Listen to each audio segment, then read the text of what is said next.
I evoke the element fire to assert the will of my desire. With water I evoke connection with kindred souls and self-reflection. I evoke the element earth to manifest abundant worth.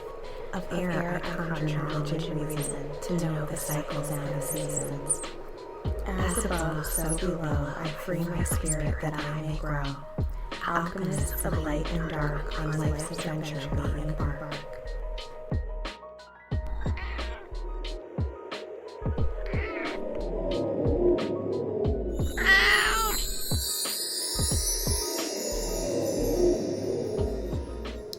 Welcome to Alchemy of Affluence. It's Afira here, your host, and today I feel a lot like that scene in Hocus Pocus where they're in the school and he's on the announcements trying to be creepy. That's how I feel leaning over my microphone in a dark room right now. Anyway, guys, I thought it would be really fun for this November's Eve season to actually go through every single podcast episode where I've asked my guests the rapid fire witchy question, which is never rapid fire, actually. I don't know why I call it that. Anyway, the question where I ask them if they believe in things like ghosts and spirits, and I decided to make a compilation of all of their spooky stories, and here it is. I put it together into a podcast episode / YouTube video for you, so enjoy.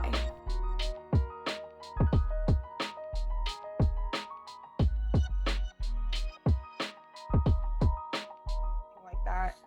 Ghosts, I have had experiences. I don't see anything. I never see anything. I think one of the first big ones happened when I was a kid. We had moved to this house that wasn't even that old. It was built in like the 70s. But for some reason, we all felt weird in that house. Like we all felt off and we were all afraid to like go downstairs at night for some reason. There was a lot of weird things about that house. And there was one night, it was Christmas. I was sleeping and like we had this TV room and sometimes I would fall asleep in there watching TV. And I unplugged the Christmas lights because I'm really obsessive about things like that. I'm always afraid there's going to be a fire. Still am to this day. So I unplugged the Christmas lights, I turned off the TV, and I turned off like this little train that I've had since I was a kid. The train goes around the tree, and there's like the tiniest little on and off button that you have to like use your nail to kind of like pry on. And I woke up that night at 3 a.m. with the Christmas lights plugged in and the train going around the tree like on the fastest speed. And then I walked down the hall and I heard a door creak. And so I'm looking all around asking my sister if she's awake, like shaking her, and she's like, leave me alone, I'm asleep. My parents are asleep, everyone's asleep. And I just turned everything off and like sat there for like an hour, unable to sleep. So that was one thing that kind of like made me believe. And then recently I went to a bar in Memphis and I just had the most terrifying experience. We went into this room and we started drinking, and all of a sudden, like I won't get into details, but all of a sudden I just started seeing this woman like being stabbed to death. Like it got really, really graphic, and I started crying. Like I just started crying. I started bawling my eyes out, like from the bottom of my soul. I cried for 10 minutes. I started feeling like pain in my back. And then I came to find out that it was like one of the most haunted bars in Memphis. I guess it used to be, I don't know, some sort of like parlor or something like that. But apparently a lot of stuff had happened there. And I cried for 10 minutes. And then the next morning I had like just a ton of pain in my back. I was super depressed for like the whole day. It was a really weird experience, but yeah. So like you saw them as if they were like real people, or like how did that look? So it was basically like all of a sudden my head felt really heavy to the point where like I had to close my eyes, if that even makes sense. And I kind of just started playing like a movie in my mind. Oh. And this woman was, again, it's graphic, but I was seeing all of it happening. And then I started feeling the pain of where it happened to her. Oh. And I didn't feel afraid because I felt like it was someone trying to tell me their story, but I felt really sad, and I felt really, I don't know, I felt just really, really sad. Like I couldn't stop crying. I cried for 10 minutes straight, and I'm not a crier. And so the next day, I didn't want to go back in because I felt like it was going to be really overwhelming. But the next day I bought like white roses, and I left it on the doorstep of the bar, and I wrote them a note saying like, hey, can you put this in this room? Because I had an experience there. And then I saw it later on their Instagram, and apparently that's something that happens a lot, is that people see different things that happen. But yeah, that if I hadn't been a believer before, I was definitely a believer after that, because there was no other reason for me to start seeing all this random stuff. I don't know. I think maybe if someone suffers a terrible death, maybe they're kind of stuck there and they just want people to hear their story. You know, if you died without being able to, I don't know, tell your family or tell your friends, this is what happened to me, this is how it happened. Maybe they're just kind of like stuck there trying to share their story with people. And maybe it's not really something to be afraid of. You know, maybe they just need to be heard. Ghosts, but I believe like my definition of ghosts, I suppose, would be souls that have passed over but have not been able to transcend into the higher dimensions. They're kind of stuck in what religion would call hell. Because they still have attachments to their human patternings, that they are unable to release them and to kind of just free and flow back into the higher dimensions, that fifth dimension and beyond. I'm very receptive to like paranormal activity. I have wild stories like growing up, and in high school when I lived alone in my house, like the fridge would open and I'd be sitting in the living room, and I literally lived alone with 2 dogs, or like I would hear footsteps upstairs, or like me and my brother did a Ouija board in our basement once, and like I don't know how much I believe of this, but we supposedly had like channeled our grandmother who had passed, and just like some weird shit. I'm just very open to that kind of thing, and I can feel energies. I can't see them, but I can feel them, so I know if there's like something in the room. So ghosts are definitely, and they freak me the hell out, so I try not to deal with them.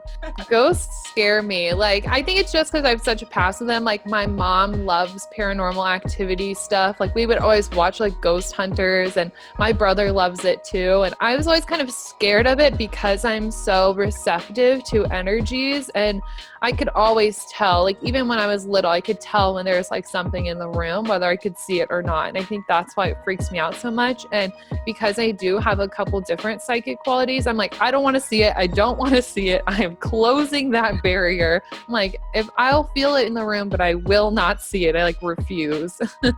And does that work? Just like setting that intention? Mm-hmm. Yeah, it works really well for me. I haven't seen anything yet, and I hope not to.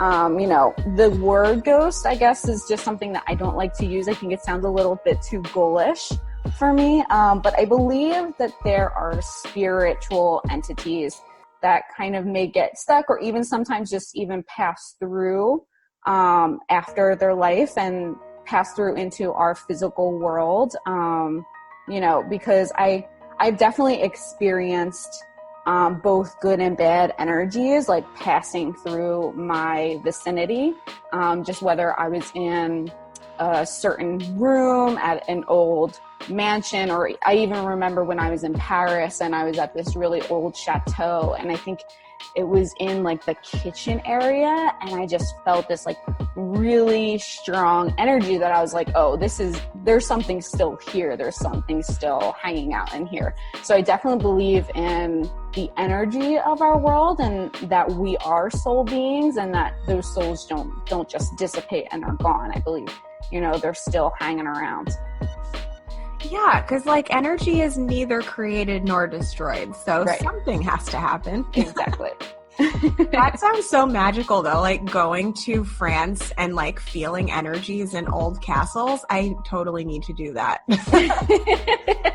Yeah, I mean, especially if you're someone that does take in a lot, you know, you're just that empath and you can feel a lot of things energy wise. I mean, when you go into those, whew, and where I live. I live in Philadelphia, which is the founding city of America. So there's so many, they actually call them ghost tours because our graveyard still holds, our founding fathers.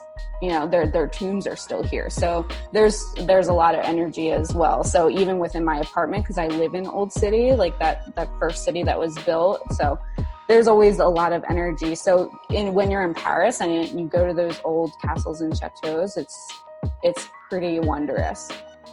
I've never seen anything in the physical. I know people that have, but I think I've also reached out to my angels and have established that that's something that I don't want to experience. And so I think if you're open to it, you'll see it. But I think if you close that door on that, then you can kind of shield yourself from it.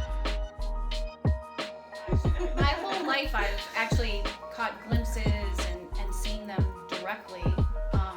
Some of them have actually looked like human form. Like I haven't even been able to see through them.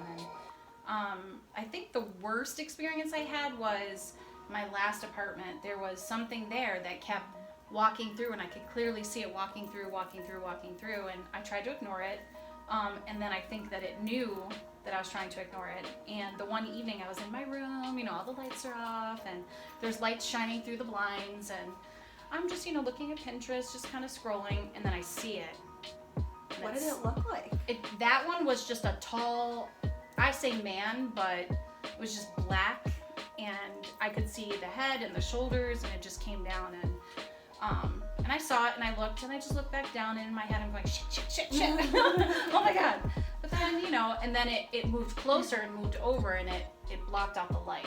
And that's when I just Oh my God, that's so stood up, and I walked into the living room, and I was like, oh my God. I'm like, why?